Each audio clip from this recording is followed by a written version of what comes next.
Hey guys, so you might remember this video. Actually, this video was supposed to be a little bit different. Originally, I had a chat with both TH and the guest of the current video about the topic of the video. However, I decided to cut that and just make it a sort of ranty video, as I experienced people seem to like that.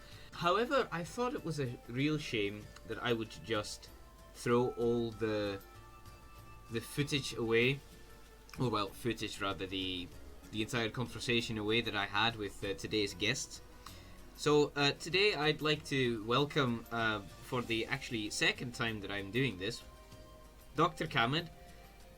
She's a friend of mine, and we were talking about how you could use the character for branding, so that's why some of the questions that I ask her might seem a wee bit off. However, the conversation more steered towards, original characters as a whole, so I hope that's still a very enjoyable subject for all of you, and I will leave you with this. You are a writer here, like your I guess hobby and later on profession is the writing out, the structuring of fictional characters. But yeah, I guess the first thing I kind of want to ask is, we both know that I take some pride and some protective habits over my just basically a rip of a character with the recoloration. But how does it work if you create a character from scratch? Okay, so how do you do this basically? How do I do this? Let's say that I'm doing stuff and then just characters come up to me like demons in my dreams and shit. There isn't really a specific process for character making. Everybody has its own. And for me, most of the time I try to come up with a concept. Like I say, this person likes to read this kind of book, and then I start thinking around why this person likes these books, who gave the first book to this person. Like let's make a practical example. I have this one character, this girl, who really likes folklore, mythologies, ghost stories, and turns out that she got this hobby from one of her relatives who gave her first book and stuff like this. And with that, you can start saying that since she knows this stuff, she might be also into ghost hunting, So you start having kind of a concept that you can expand on. But let's say that you never know where this is going. And if you already know where this is going from the very first moment and nothing changes, you might have, left something behind, which is, something that not many people realize.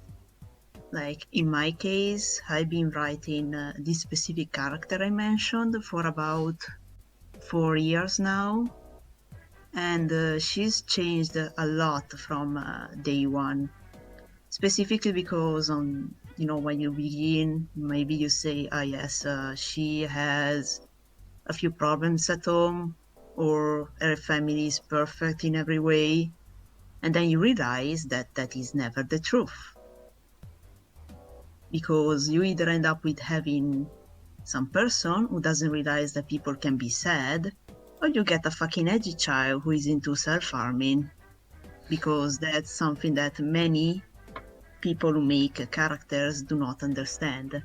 Self-harming is a serious problem that you should never treat as a personality trait. It has consequences and it has causes. That's really important, cause and effect. Naturally.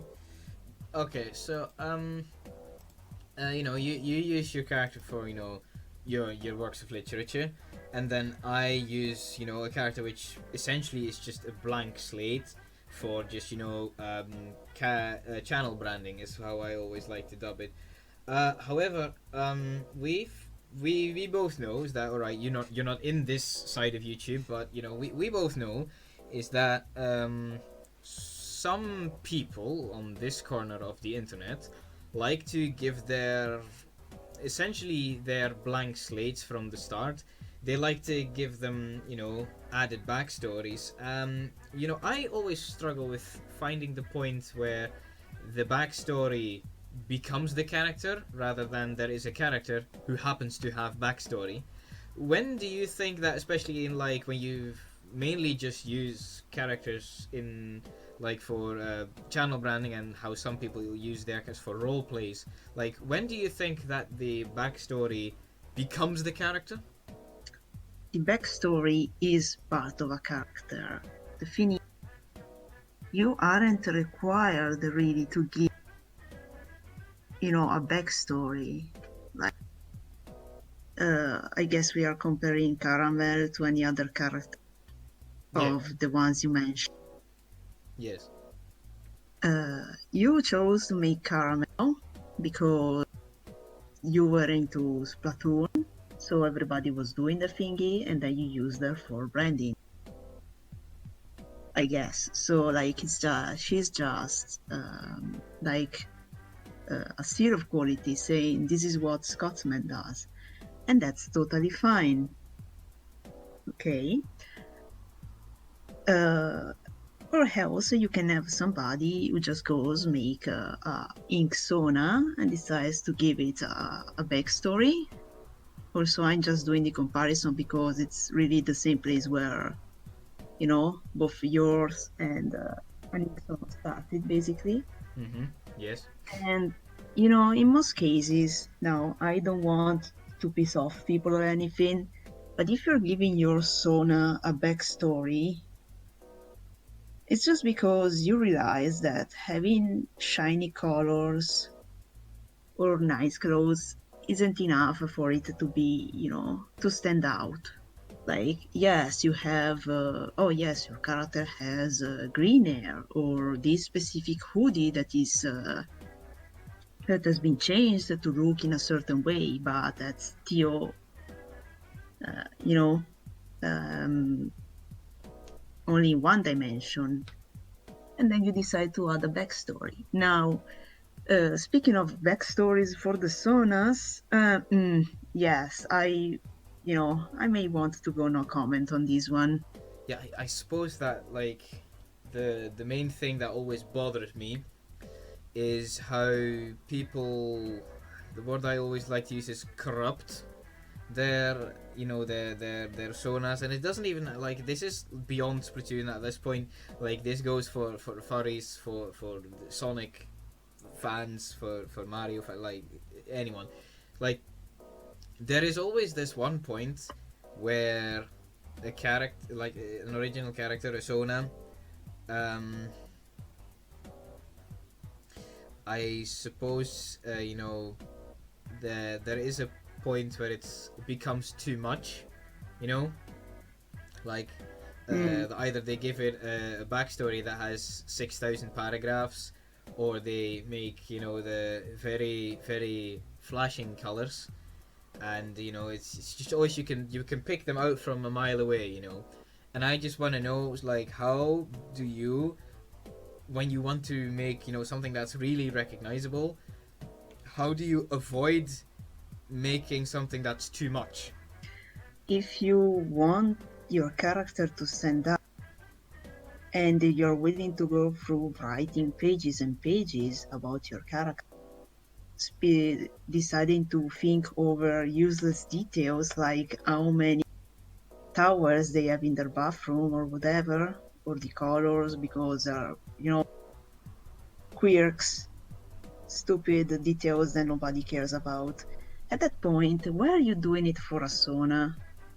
Because you are, really pushing this to try to make it stand out. At that point, you could just create a character that is in no way related to a group or another piece of media.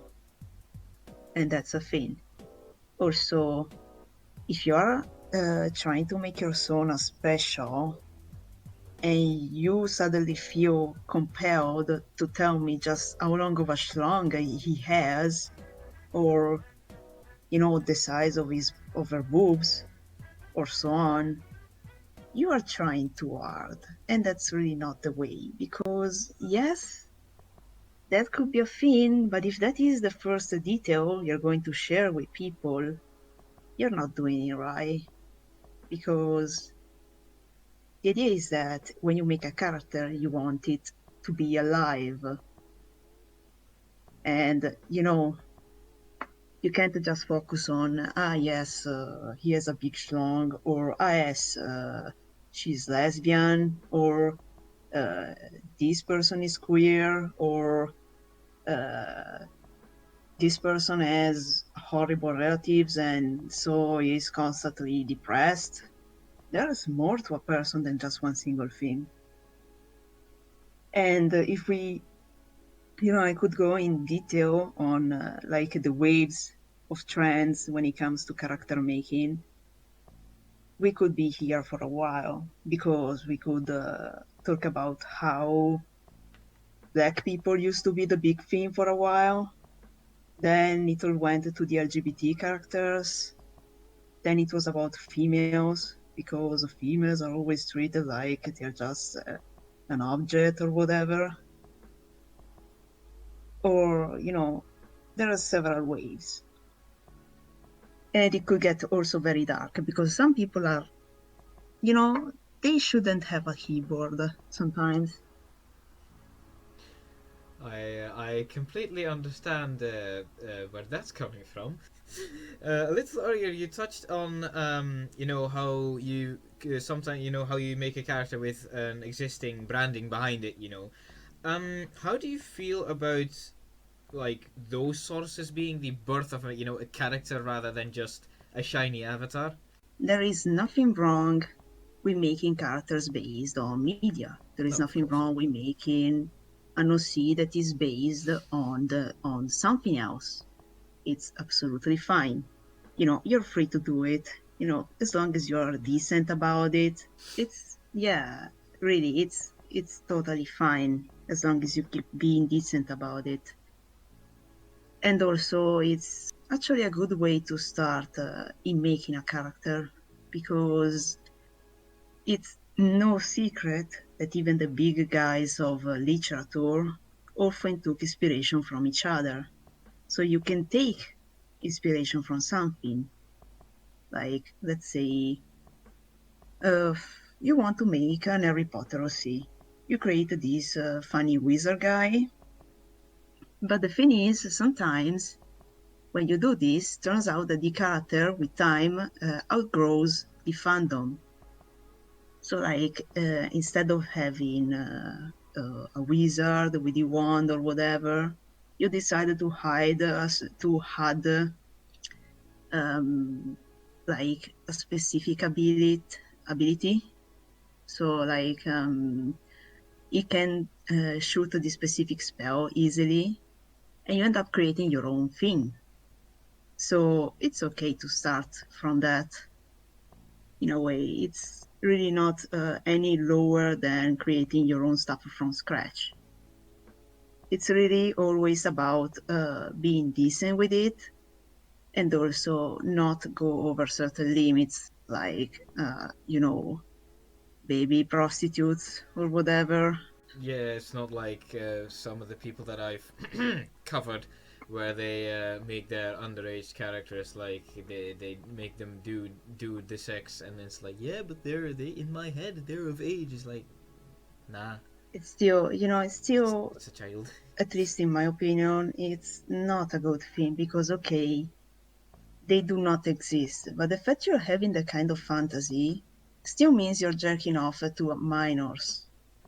At least in this specific case, it's still Yeah. But like it's just a very specific thing that I've yeah. personally dealt with. So, yeah. I mean, if we want to make another completely random example, it's like creating two lesbian characters and then imagine them fuck because you jerk off to that thing. It's still not an entirely good thing to do. No, I think we can all agree on that. Yeah, Like, sure, you can have your thing. It's just very unhealthy if you know, practically make your brainchild serve that purpose, I suppose. exactly. Because, Which like, is also the reason why in certain communities it's common for people to say, if you're going to talk to me about slavery, um, intolerance, racism, you have a racist character, or, a pedophile or whatever, there's still people that are going to say, I do not condone that shit. Because, especially on the internet, of course, you can't trust a person to be like, yes, it's just a fantasy, which is not even a good excuse because if you're fantasizing about this thing, you're not okay. So, yeah, it's, yeah, you know, you can use a pen. The thing is what you write with it in the end. yeah, like, and if you write something corrupted with it, does that immediately make the pen corrupted?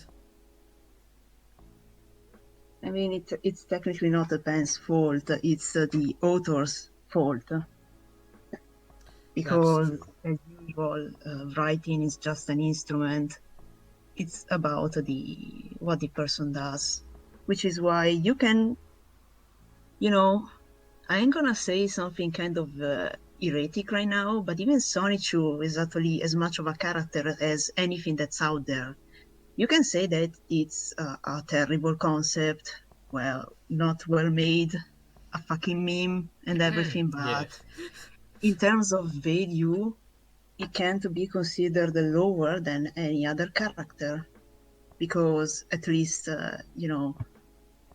it's not too bad. Then what people have done with it is another matter.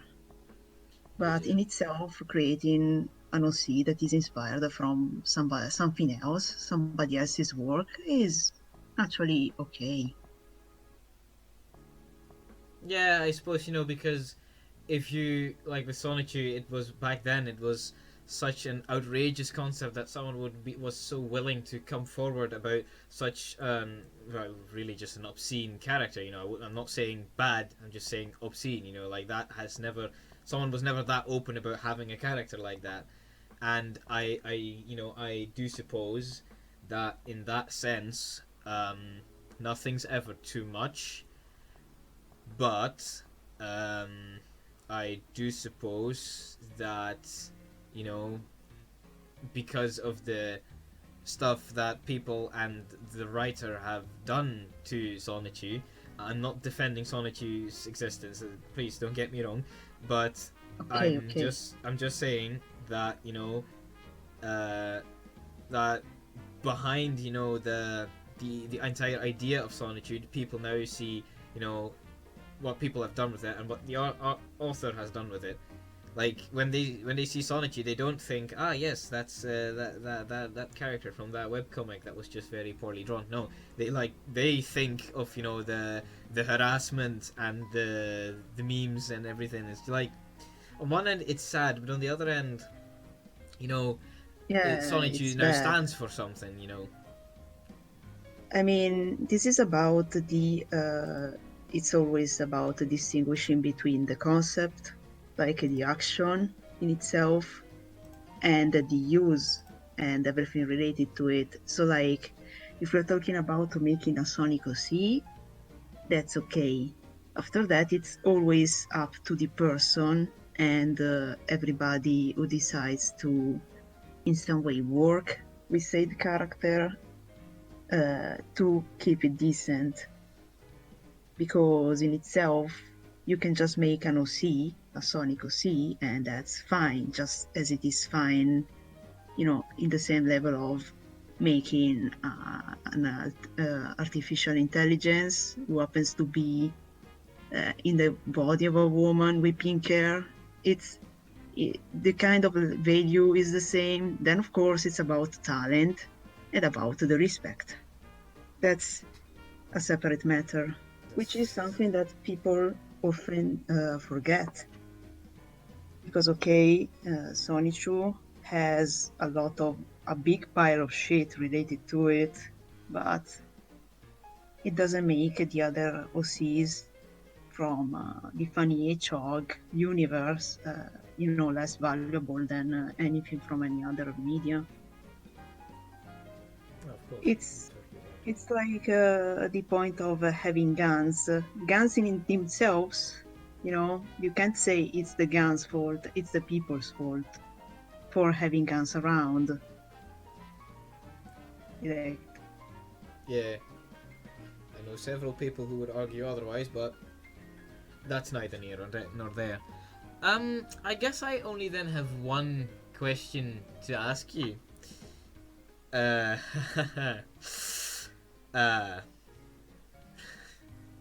would you rate my character?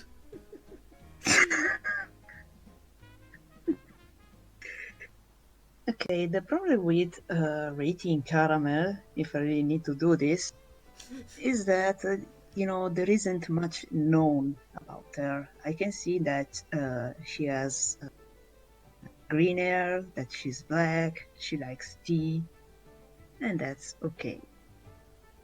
I also know that you aren't the person to go around and brag about her sexual orientations Oh god, no. or her sexual abilities and skills, which is actually appreciated because yeah, it's kind of weird to have that as the only topic when it comes to your character. I could say that since you consider her and treat her basically as a brand, she's actually kind of, she stands out enough. However, I gotta tell you something. It's like every once in a while when they make a new mascot for something, sometimes companies decide to give the mascot a story, a personality, a bunch of friends. So just saying, if you decided to add more details or give her a bunch of quirks, just saying like she likes hard gray tea instead of cinnamon tea, that's actually totally fine. I have this Markiplier sound bit somewhere. I'll edit it in afterwards. Future Scott, can you please? Thank you, Future Scott. Thank you. Right, then Yeah. I suppose that rounds up what I just wanted to talk about. Thank you for joining me. One last thing. Is there anything I need to plug? Not really. Right then. Perhaps, Yeah, no. a note for future Scott. If you end up dealing with my lagging problems, just have the soldier popping up on the screen. Beep beep maggot. Like beep God. boop with the box. Yeah, the cardboard box on his head. Beep boop. Yeah. I am a robot. I run on jobs. Yeah, make it like very obnoxious. It did it just when you said that. Oh my god, Future Scott's gonna have a fucking ball with this. Right, thank you for joining me. Anytime.